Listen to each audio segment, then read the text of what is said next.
Hello everyone, welcome to our Let's Play series of Pillars of Eternity 2, Deadfire. I'm Colonel RPG as usual, and I'm very happy, as always, very happy to have you here with me. I just want to let you know, as before we continue our adventure and talk to Enoy in there, because he knows things about Biha's acquaintance anyway. I have reinstalled the game, and I'm actually running on a completely different system right now, so there will be some things that are not quite as configured as it was in the last episode, but hopefully everything is okay. The most important part for me was the sound. I think the soundtrack is okay for right now. Let me know if you don't like it, because there's a change, so I don't know if you're gonna enjoy it or not. So, let's go into Enoy's house here in the Goulet and see what he has to say. And also steal from him, most likely. Hello. I hear you. Do you hear me? He's actually very quiet. Keeping an eye out. Oh yeah, tutorials. Oh boy. That's the one. Say the word. That's the one thing I couldn't quite figure out how to disable is the tutorials, because it doesn't let me now. And I've been looking over here all over the place, but I can't quite figure it out. But anyway, let's take that over there. And probably not gonna be able to. There we go. Yep. As soon as you touch him, is he blind? Did he say I see you? Because he does see us, or doesn't. An elderly Roparo man squints in your direction before blinking profusely. Okay, so he's not blind. He hobbles closer, bare feet slapping the splintered floorboards in his abode. What say you, girl? He peers steadily into your face, blinking faster all the while. The man's arms are thin as sticks. What teeth he has are yellowed or black from years of malnourishment. That's perception. Yes. Can you see me? How do you know who I am? I see much and many things. I simply do not look with these eyes in the same manner that others do. I have heard much as well. People speak of your kindness, watcher who chases Aethus. I also hear the Raparu's heartbeat, grown thready and pained. Now a watcher comes to the gullet, as Amira has shown me you would. Amira here being the Helia, and there's a word for that.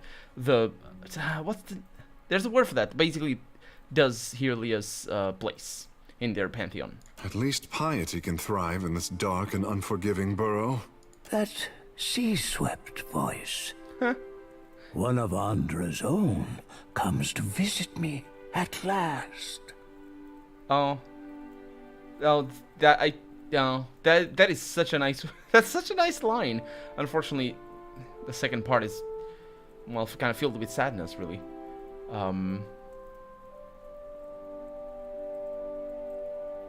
Well, if you're saying the god sent me, you're wrong. Either way, you do not work for free. Is that what you mean to say, girl? I cannot fatten your coin purse, but the Raparu never forget a kindness. Do right by us, and all of Neketaka will speak your name. I'm not interested in fame, I would like to say, but the problem is the line continues with, what else can you offer me? Let's see. Let's go with that. Yeah, you have yourself a deal. His lids half close, heavy with thought. The Raparu are being crushed from the top. We starve so slowly. It is an agony. Starving? Are the gods so occupied that they cannot see inside the mountain? No one deserves to suffer. Not like this. The old man shrugs. This is the Huana way. The fish of our nets are drawn for the tribe. The fruit of our fields, too, is reaped for the tribe. And the coin of our pockets belongs not to one, but to all. I don't think he knows what's going on, because it doesn't really belong to you at all. All spoils are gifted to the whole of the tribe. The tribe then partakes from the top down, from the most deserving to the least. Sounds like a terrible system to me. It is the way of life. No, it's the way you just said. No. Well, he said it. This is the Wana way, not the life way. The dawn stars would feed us, but the guards forbid them to pervert the order of sharing. There was a man who helped us, a soft-hearted pirate named Ulug. He worked with the Principe captain, Mad Morena, they call her, to bring us food from the black market. Yes, I killed her, I believe. No, wait a minute. I didn't, actually. She's the one that invited me to go back. I don't know who log here, but, yeah, she's the one that were... Oh, okay. Well, I haven't killed her yet. That's good news. It wouldn't surprise me... Well, yeah. It wouldn't surprise me if the guy we killed was actually also trying to work with these people. For practical reasons, but also for purely humanitarian reasons. There's no reason why a scumbag and a thief and a pirate wouldn't want to help people every once in a while, or for some like for some areas of the world. You know, terrible people do amazing things from time to time. It's just a matter of, well, figuring out if the good outweighs the bad or all that. And of course, not in the sense of judging them, but in judging the greater good rather than anything else. I mean, me going, I think he's saying that she doesn't work, she doesn't do that anymore to them. And by the looks of things, she doesn't seem to do that anymore. But more importantly, I mean, if we find Mad Morena and just she's just rude, or she's aggressive, or I guess rudeness doesn't really matter. I guess that would be more of a sort of a selfish reason. Not selfish, I guess, but prideful reason. But if she's aggressive, she murders, if she kills and all that sort of stuff, then we could say, oh, she's a scumbag, let's kill her. But then we need to look at the greater good, right? Not in the sense of judging, but does it really matter to the greater good that she's a scumbag if she helps the destitute? Or maybe there's something that worse that she does. I mean, maybe she's killing other destitutes elsewhere, and I'm like, nah, I'd rather not. I'd rather help these destitutes myself and kill Mad Morena. We'll see. We haven't met her yet. But for days now, we've had nothing. What happened? Ulug was never late with his shipments. Always very conscientious. A good boy. For him to disappear for several days without word, he must be dead.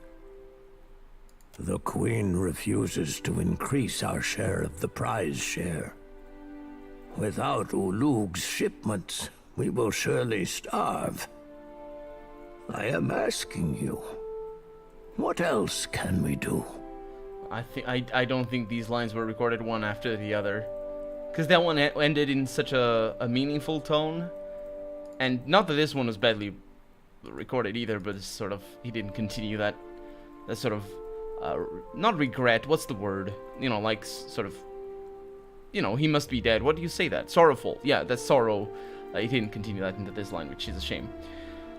So what can you do? Well, you need to uprise. You need to revolt. You need to murder the people who are basically feeding off of you, because you're giving them food and they're giving you nothing, and making it worse. But I guess, let's see. You need an advocate. I will speak with the royals at Serpent's Crown on your behalf. That's a good thing. Let's maybe go there. The Dawnstars sought to help you before. We can use them. Now, the Dawnstars here are Eothasians. I think, for the most part, they do have sort of a tradition of helping people, at least in the Deerwood. I'm not really sure how effective they would be in this situation, but yeah, maybe they could be. I can reestablish the smuggling operation through the black market. I think we've been over this already. It's better for everyone to eliminate the necessity for smuggling. And since we're talking about a sort of a short-term, excuse the hiccup, short-term solution here, because of course it's a video game, we're not going to spend years trying to eliminate the need for smuggling. It is a zero-sum game. In real life, of course, it wouldn't be a zero-sum game. We would be able to re-establish the smuggling while still having an advocate, and of course, for gameplay reasons, it is. Tell me how the Delver... okay, yeah, you need an advocate. Let's go with that. Onakaza will listen. Her concern holds this island together.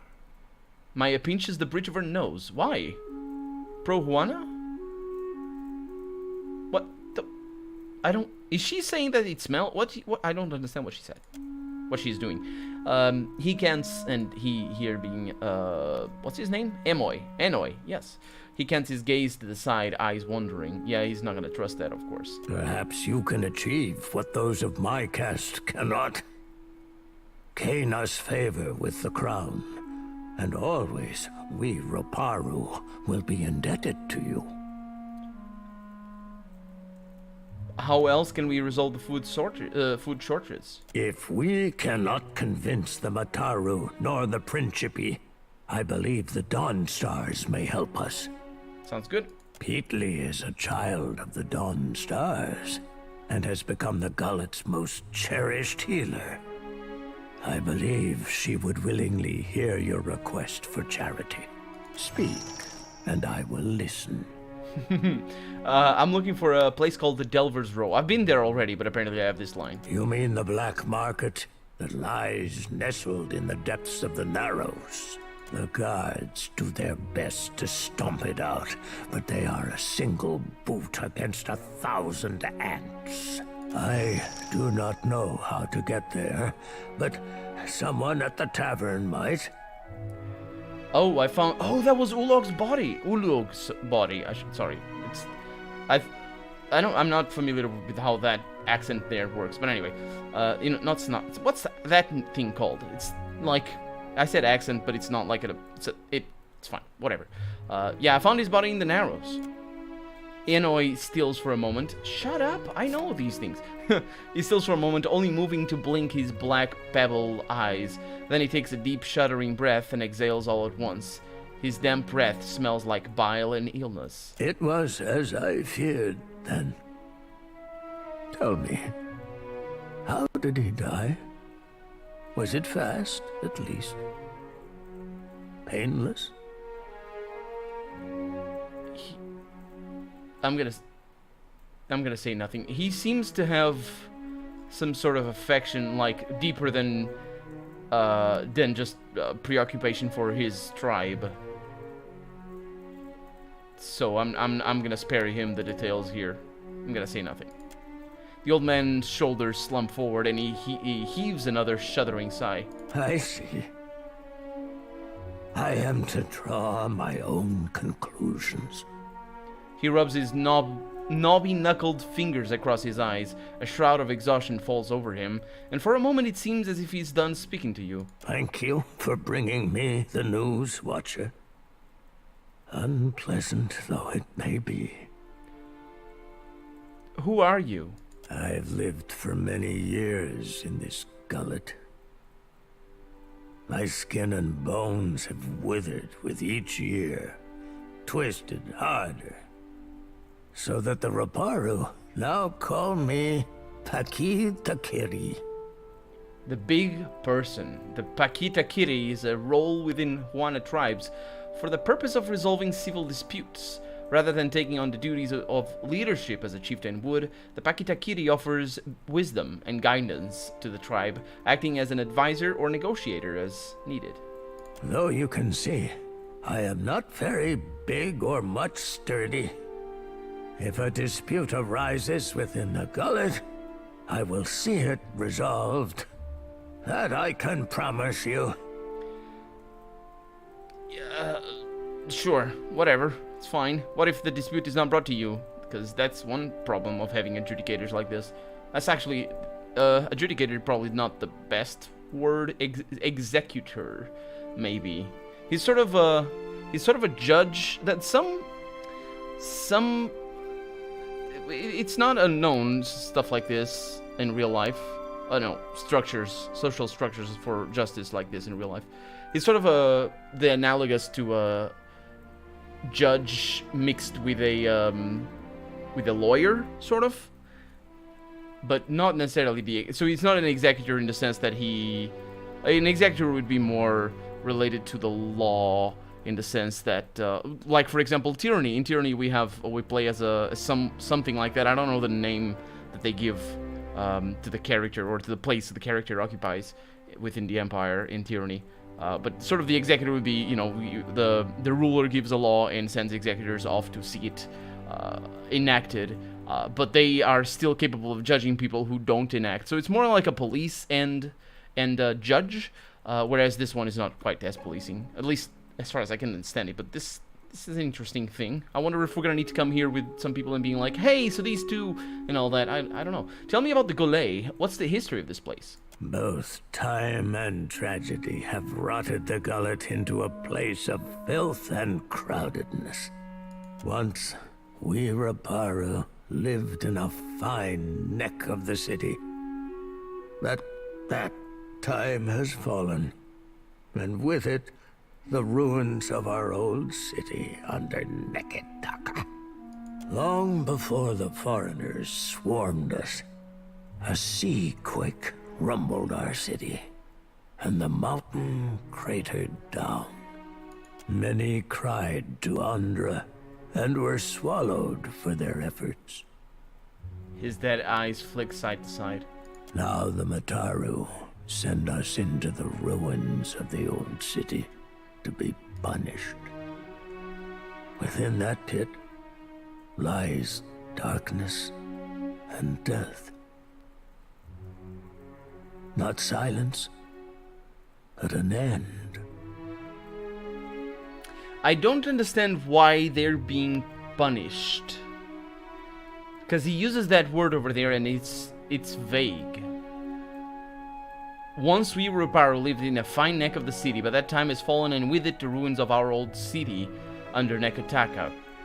Long before the foreigners swarmed us, a sea quake rumbled our city, and the mountain crowded us. Cratered down, sorry. So I guess maybe they're being punished by the gods, not necessarily by the powers that be here.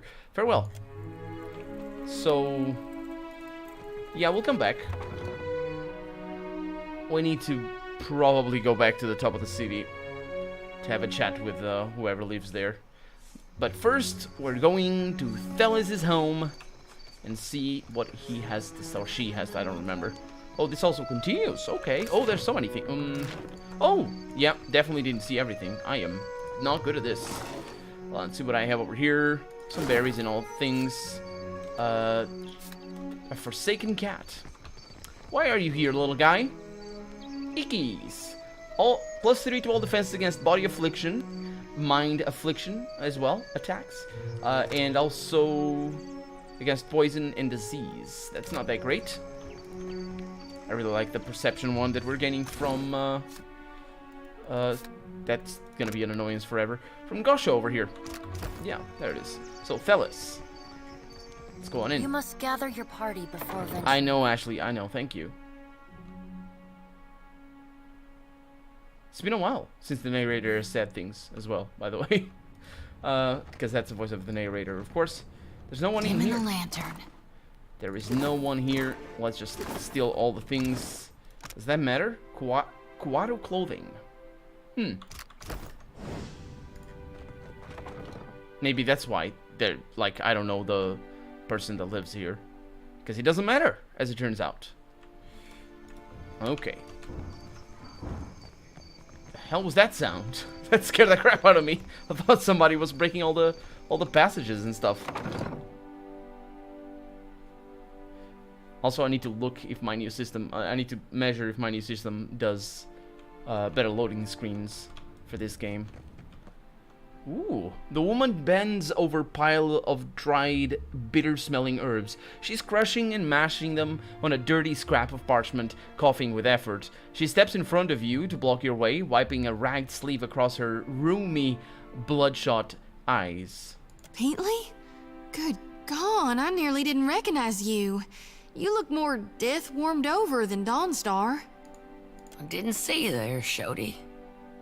Listen, you and your friends should move along.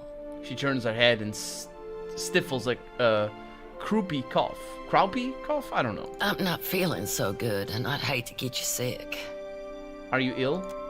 You hear muffled hacking and the unsteady rhythm of labored, wheezing breaths coming from the back of the room. Nothing a little ginger root and some bed rest won't cure. Please, let me be. She takes another step, blocking your view of the room beyond. The herbs on the table give off an odor that scratches at your throat. Well, perhaps there's something I can do to help. That's not... She erupts in a fit of coughing. As she catches her breath, she gives you a closer look. Wait, you're the one someone and the other Dawnstar's been talking about. In that case, maybe there is. There's some sick Raparu in the back. Not much I can do for them now besides keep them comfortable. She looks at the crimson speckle on her wrist. And hidden. In my village, the sick went to the other side of the mountain. Is there nowhere deeper you can flee? It's better than leaving them to wander the district. I can give them a dignified death, if nothing else. Why are you hiding sick people?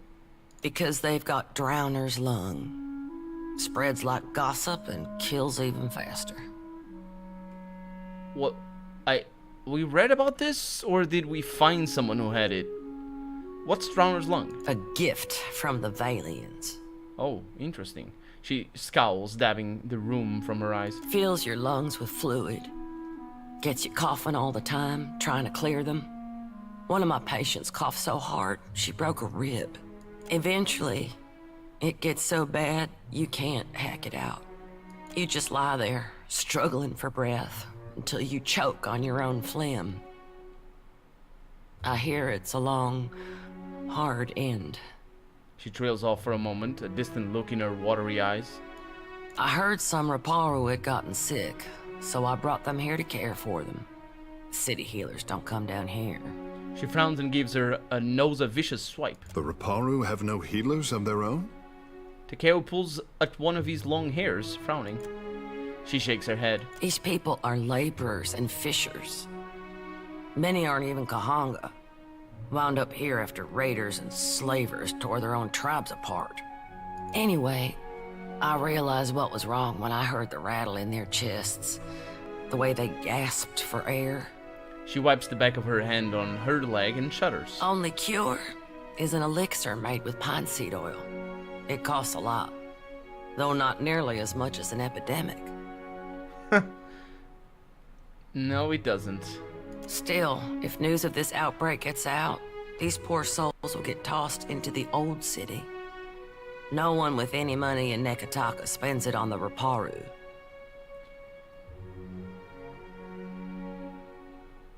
I see. Is there any way to get a cure? You can get nearly anything on Delver's Row.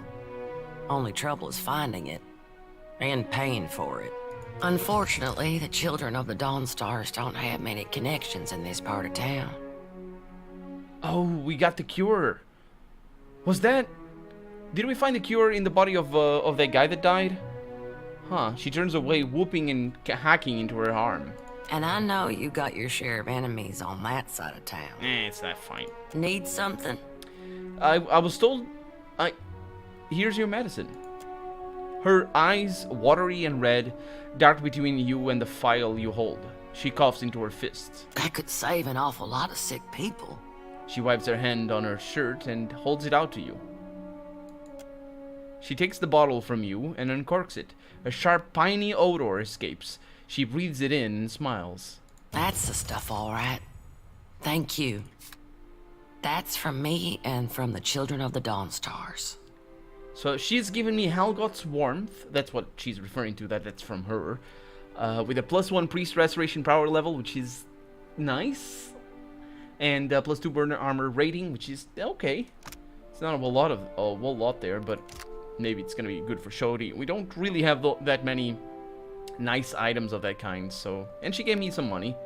And more importantly, the experience. If you'll excuse me, I better start treating the sickest ones. And we have leveled up. Actually, 4 of our team members have leveled up. So let's look into that. Let's also... Shh, indeed. Let's also see if I can steal from her. What is this? Potion of attuned self. It's just a thing. Sprawled prayers, some in Juana's script, are stashed in this shrine. And time for a level up. Diplomacy, maybe. Up here, Arcana. That's not needed for right now. Or is it 5 self? 5 self? Plus 4 to party. I don't know what that is. Because this is 1, sure, but this is 5? I don't get that. I don't understand. No other happens like that. Oh, maybe because I have a thing that improves that. Okay, it doesn't matter too much. Let's sleight of hand. Nobody likes this, so let's go with that for myself. Or stealth. Does mechanic need anything? No. Okay, let's go with that. And then over here, I'll go with diplomacy. And then I probably will need to go with some of these, but I'll stay with diplomacy for right now. Chanter, and I gained 1 active point. That's the one new ability for Chanter or Druid, so I can choose. Okay, so this is a level 9. I have not unlocked anything. I will be unlocking next level. I'll be unlocking the next level of powers over here. I think I really should focus on Chanter thingies. Let's see. Well, there's some nice stuff in here. Spreading Plague. Yeah, there's some nice stuff over here. So what I need is stuff like this. Not songs, but, yeah, stuff like that. So let's see. We said AoE, Frightened, which is okay. Summons. Oh, yeah, definitely. Rejoice my comrade, 2 fingers, daylight. Friendly target plus health restored, immune to resolve afflictions. That's pretty cool, but I'll go with summons over here. 2 will-o-wisps. Those things are gonna die very fast. Why is it extremely loud and quiet on the impact? Same thing. Upgraded, my son, do you see your sisters across the moon? Wait a minute, it's upgraded from. Is this a song? No. Costs 4 phrases, whereas this one costs 4 phrases as well.